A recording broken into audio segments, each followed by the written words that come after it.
Okay.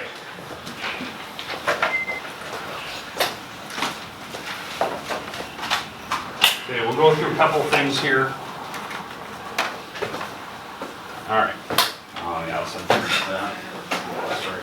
I'll have you clear up the PowerPoint here in a second.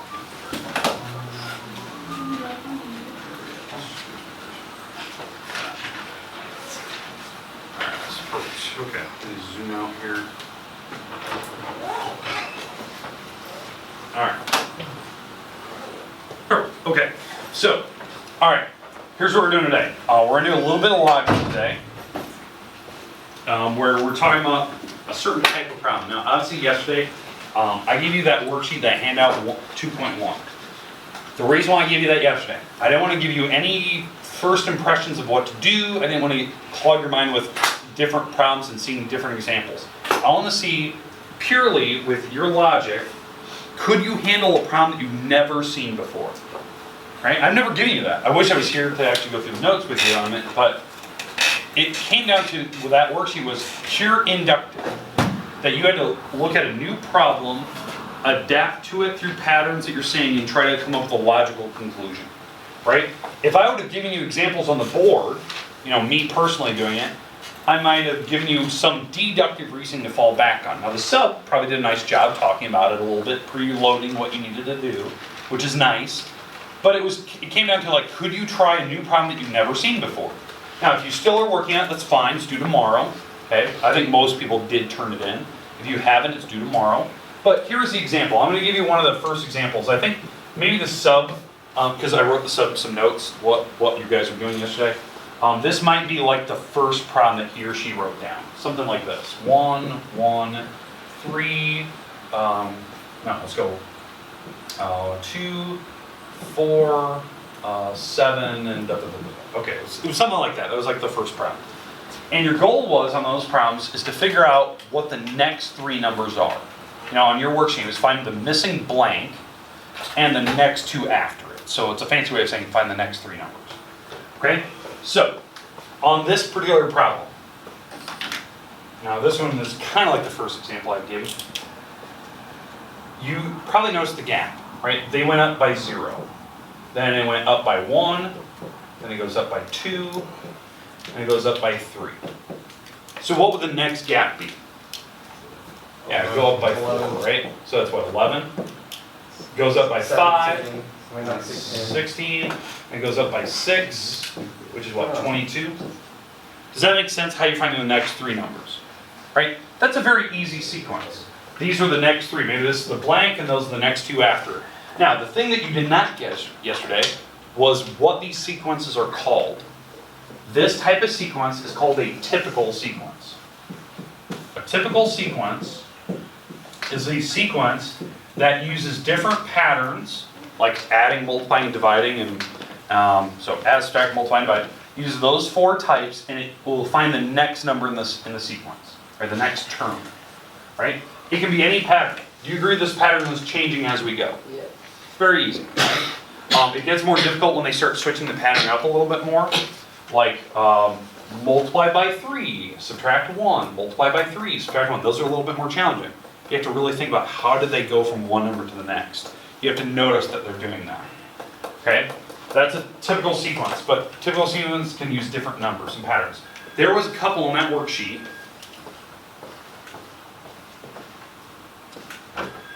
Sorry. There's a word here.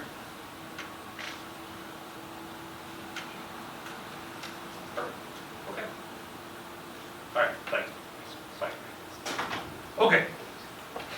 So, that's a typical sequence. Now, there was a couple in that worksheet you had yesterday that were written like this. I want to pick a very easy looking one. You had to figure out the next, 3 numbers. What would the next 3 numbers be on that? 12, 14, 16, right? Now, why this is such an easy one? And you had a couple in that worksheet that were that. Because they used the same number every time. It was plus 2, plus 2, plus 2, plus 2, plus 2, right? That sequence has a specific name. It is called an arithmetic sequence. An arithmetic sequence only works on adding and subtracting. It does not work on multiplying and dividing. It's adding and subtracting only, and they're using the same number every single time. So it's plus 2, plus 2. It's not switching the pattern up. Arithmetic is only the same number. It's not going like plus 2, plus 5, plus 2, plus 5. It can't bounce back and forth. That would be this type. Arithmetic is when they either add the same number the whole time or they subtract the same number. Maybe they subtracted 7s every time. Does that make sense? The two types. Obviously, you had a couple on that worksheet. I think there was like 2 or 3 of them that were this. You probably noticed them right away. Arithmetic sequences are sequences they teach in elementary days. They teach you how to count, or to jump by 2s, or by 5s. They're teaching you sequences, a type of logic. A typical sequence, or a normal sequence, is when the patterns change and you have to figure out what the pattern is. These are more challenging because they can do any pattern they want. They can mix and match, adding, subtracting, multiplying, and dividing together into one problem. Okay, questions at all about the two types of sequences? Okay, now I think the sub didn't cover that because I didn't put it on there. It's too hard to explain without just seeing an example of it. Okay, but here's the idea. I do want to give you a challenge question. I think it's important that you guys get to see one, right? Gary got it fast, so I got it. Thanks. There's a couple up here, a couple over there, so I'll put the secret back up there. Just for right now, just sit. All right, so here's the example I would like you to write down. If you guys can't see that over there, just let me know. I don't know the glare that's on the board.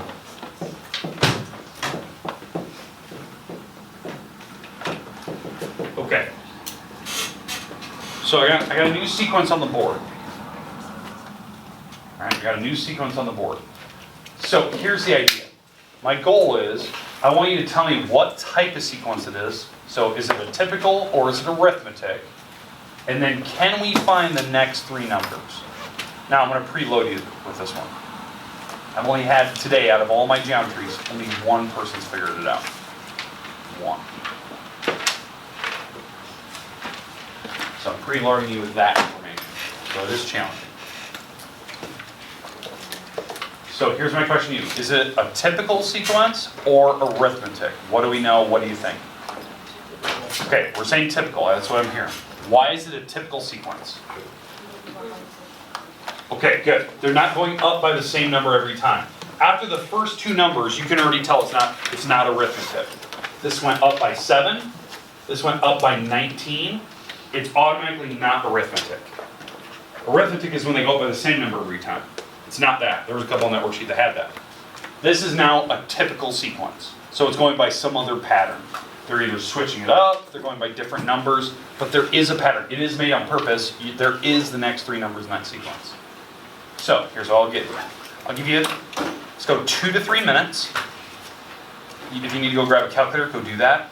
Let's see if you can figure it out. I want to see how many people can actually figure out the sequence. If you've already seen this sequence before, great. You'll have pure deductive reasoning. But for the most part, I'm betting on that you've never seen this one before. I don't think I had this on the worksheet yesterday. So it's purely inductive skills you can fall back on. You have no prior knowledge of this one. So here you have 2 to 3 minutes. I'm going to start and stop the camera here. Some people like these, some people don't. It's like a little puzzle.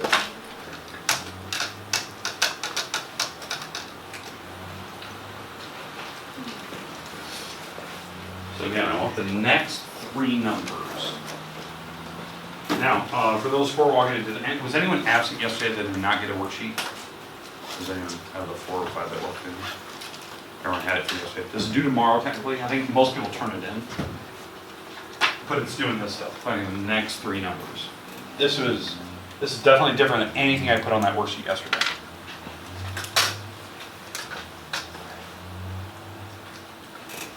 Give me another minute and a half here.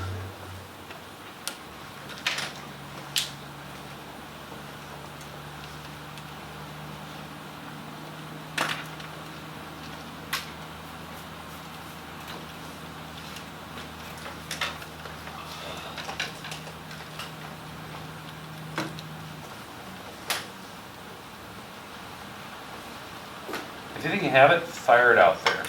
I don't mind if you're right or wrong. Fire out some guesses if you think you got it.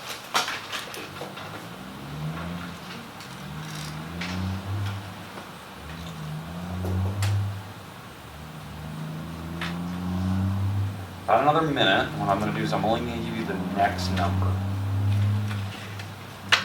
I'll give you a couple more minutes to see if that changes your mind. How to do it.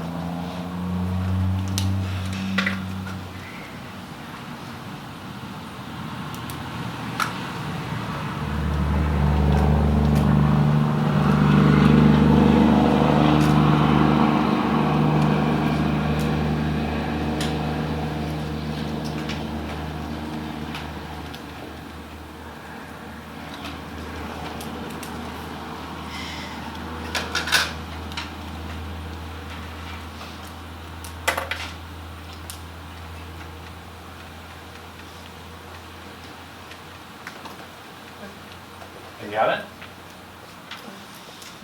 Okay, take a guess. What do you got? What do you think? Well, because the next one, like, Just- because the jump. I don't have Just the give me the numbers next. yet. You haven't. Okay, keep I figuring. think I just figured out. Okay, keep going. I don't want you to reveal that yet. So if you have a guess,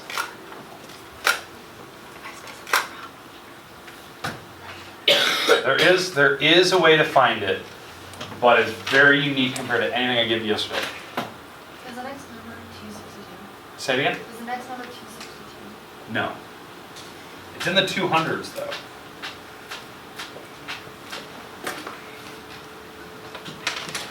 It's 216.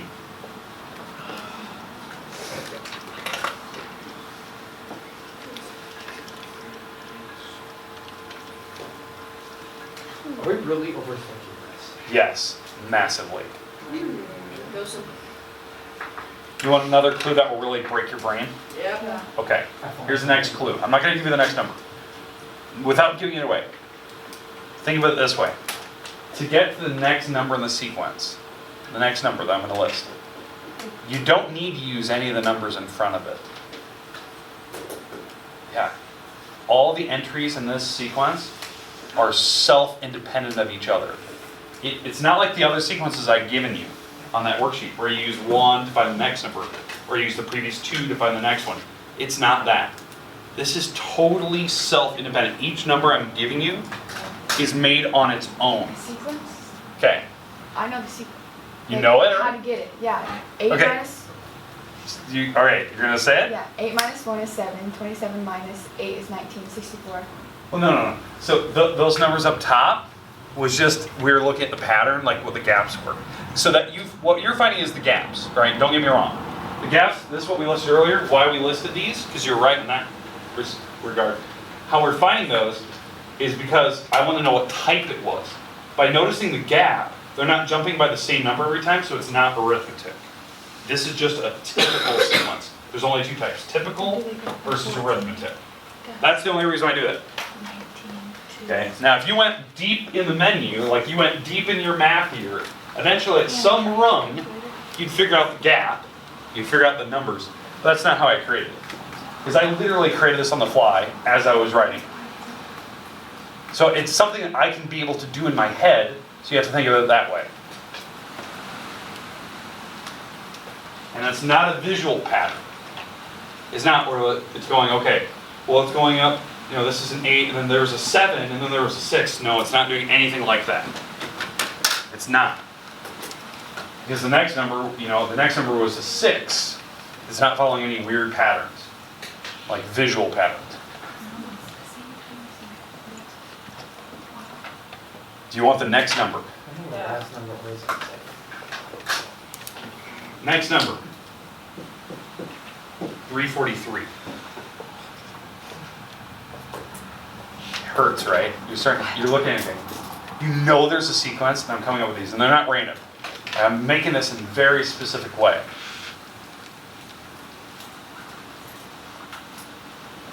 And you know there is a pattern, so that's the frustrating part. Because you have nothing to fall back on.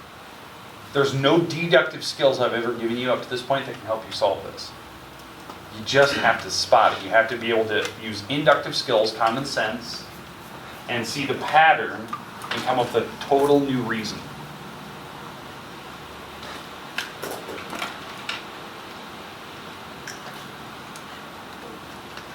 Yeah, it can get frustrating, especially when you can't see the patterns. This one, don't feel bad. This is this is probably one of the toughest ones because it doesn't do any of the rules like we did on that worksheet yesterday. All the ones on the worksheet yesterday, you can just use the previous number or numbers to figure it out the next one. So it was very simple to figure out. This was not one that I threw on there because it's that different. But once you see it, you're like, oh my God, where that's all you did? Yes. I'm gonna be so mad.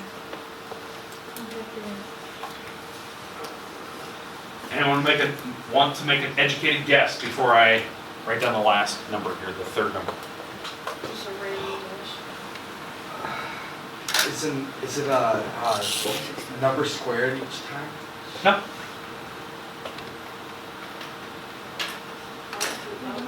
No, don't tell us. I appreciate the effort. I do appreciate it because it is No, fun. it's gonna make me mad once you write it down and you tell me how no, easy it the is. next number is not gonna make you mad. What you have to do will make you mad. Oh my goodness. Random. Do it. Just throw a random number out there. 647.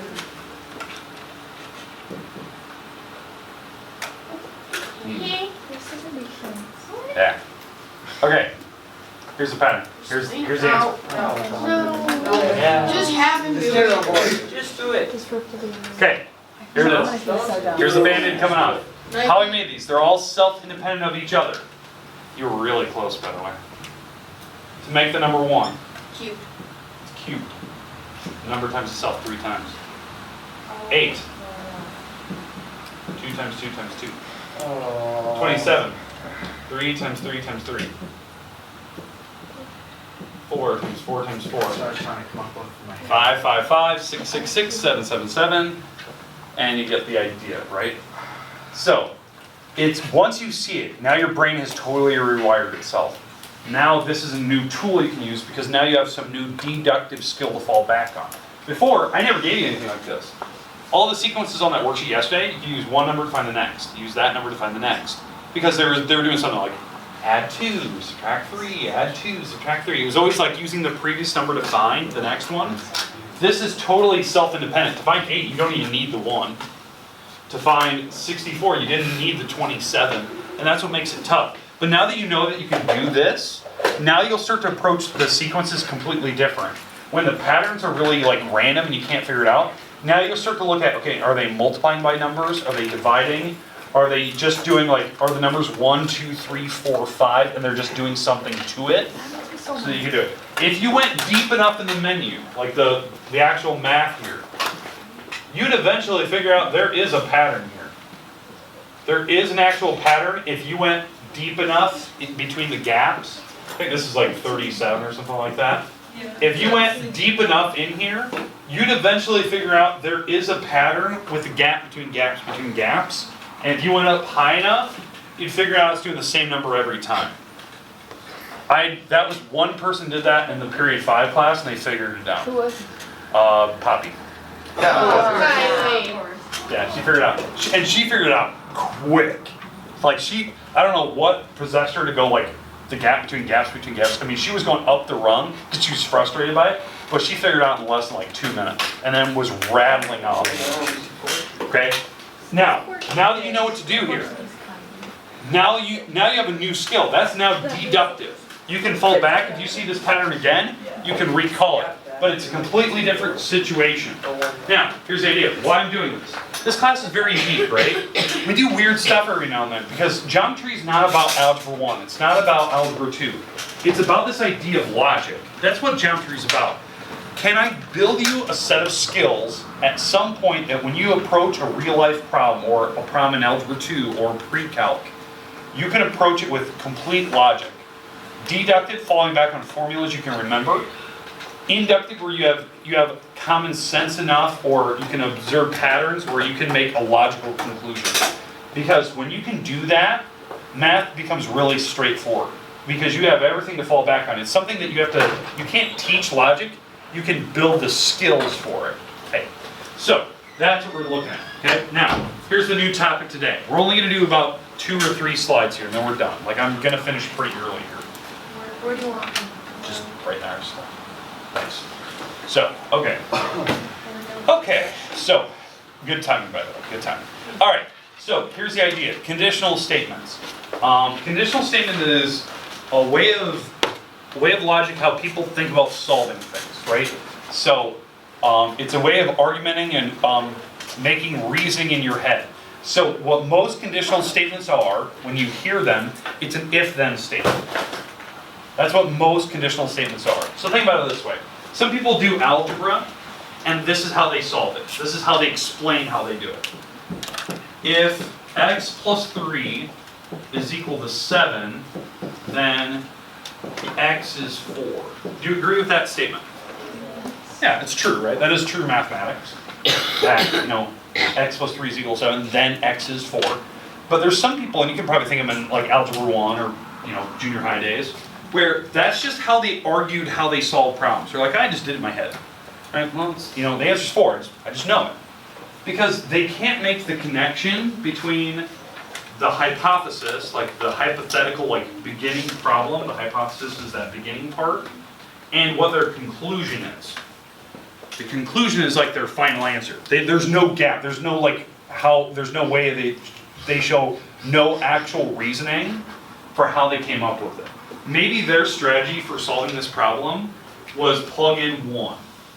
1 plus 3 is 4. No, that doesn't work. Plug in 2. 2 plus 3 is 5. No, that doesn't work. 3. 3 plus 3 is 6. No. 4. 4 plus 3 is 7. Okay, it's 4. Maybe that's what they did. A lot of people solve algebra problems that way. It's a skill, don't get me wrong. That is one method. It's not probably the most proficient or like maybe not the best way of doing it. But it is a method, right? You're guessing, checking. It's literally using a sequence of numbers. You're just going in order and trying out new answers. Some people solve problems like that. But in Algebra 1, they try to teach you other skills. They teach you, okay, I can subtract 3 to both sides. And eventually figure out x is 4. That's a type of reasoning. You're showing actual evidence of what you're doing. Okay, that's something that I want to build in this class. I want to try to give you a toolbox where you have different ways of solving problems. You can think about problems completely different and still come up with a valid conclusion. Does that make sense what geometry is? It's tough. It's tough to teach logic. Now, I talked about this earlier. I was talking about this conditional statement idea, that there's 2 parts of every conditional. There's a hypothesis, that the if part. Typically the part that follows if. If this were to be true, then is a conclusion, then is their conclusion. My son argues in this way. My son's 5. He argues with me all the time, and he tries to use these conditional statements to argue.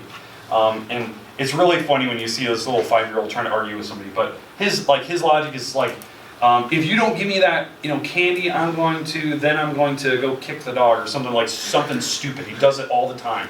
But that's his like logic, right? If you do this, then I'm going to do this, right? And that's just how there's no like connection. Like I don't know how he got from like me giving him candy to kicking the dog. That seems a little extreme. Like I don't know how his logic works that way. But that's a type of conditional. It's a type of reasoning. I like tic-tac-toe, like you can put an X there, then I can put a 0. Yeah, if this, then this. Like you're reacting to a different situation, right? That's a conditional statement. The thing is, right or wrong, it doesn't matter. I don't care about validity, right? My son arguing that he's going to kick the dog doesn't make any sense to me. I'm not talking about valid. It's just a way of arguing about things, to give evidence to something. Now, this is not English class, so the next 2 words I'm going to pop up here don't groan. This is a part of math. There's 2 types of math problems when you write conditional statements. If-then statements in math, like that x plus 3 equals 7. There's 2 things. There's a conjunction and a disjunction. Conjunctions are when they use the word and. They do a math problem, they have the word and in the middle of it. Like x plus 3 is equal to 7 and 2x equals 8. That's an and problem, right? Both have to be true. And. It's a system. We'll talk about systems later. Disjunction is when you use the word or. This or this, right? There's a very different way of like reasoning out stuff by using conjunctions and disjunctions. We'll get to these. These are like our topics tomorrow. Okay, but that's what we're going to. Like how do we mix a problem with and and Okay, let's get back to this conditional idea. Sorry, I'll get back to those tomorrow. But conditional statements. Let me give you a new sentence. Now I'm going to go more English, not so much math. So if I am listening to music,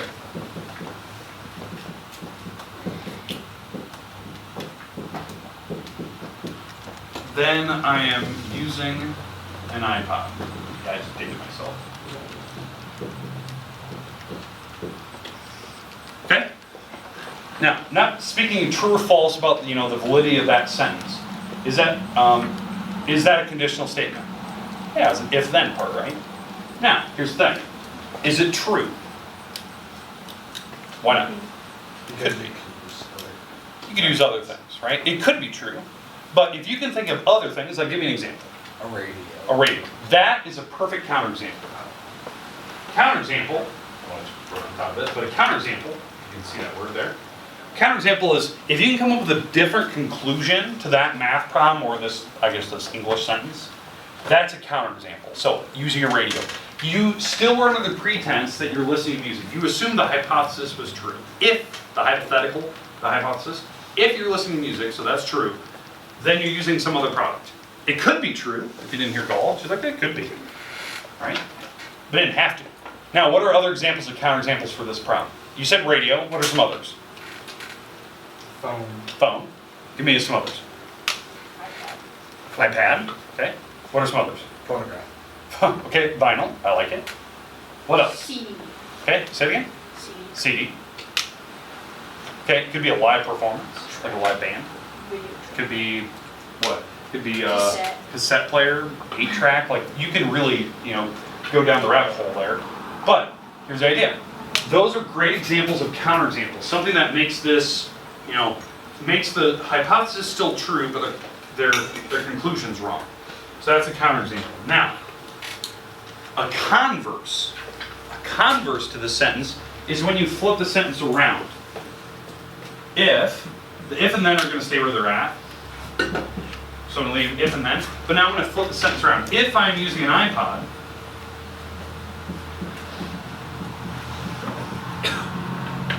then I am listening to music.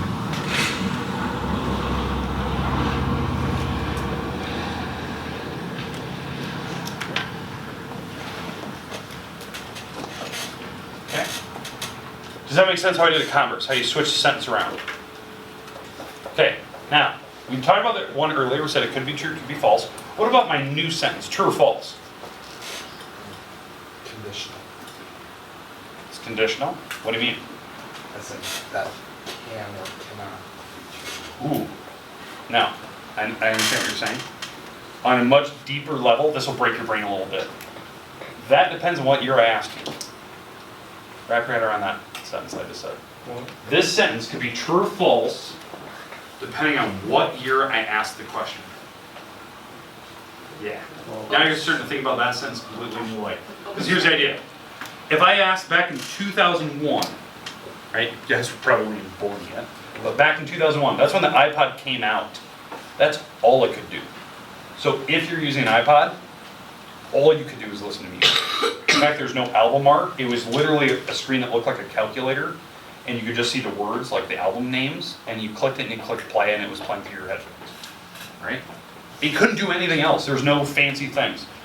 A couple years later, they had album art. A couple years later, they had podcasts and radio, and they added games to it eventually with iPod Touches and other things.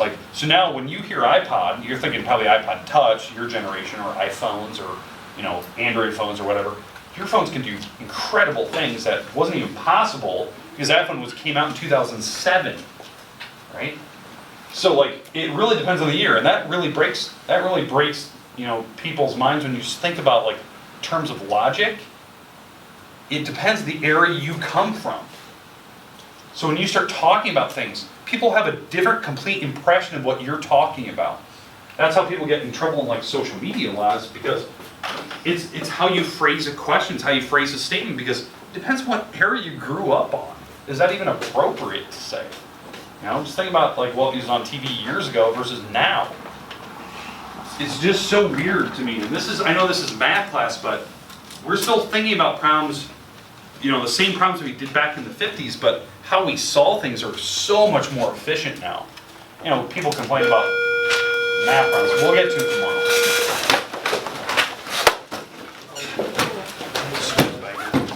So it's a fine Okay, if you brought a calculator, make sure you return.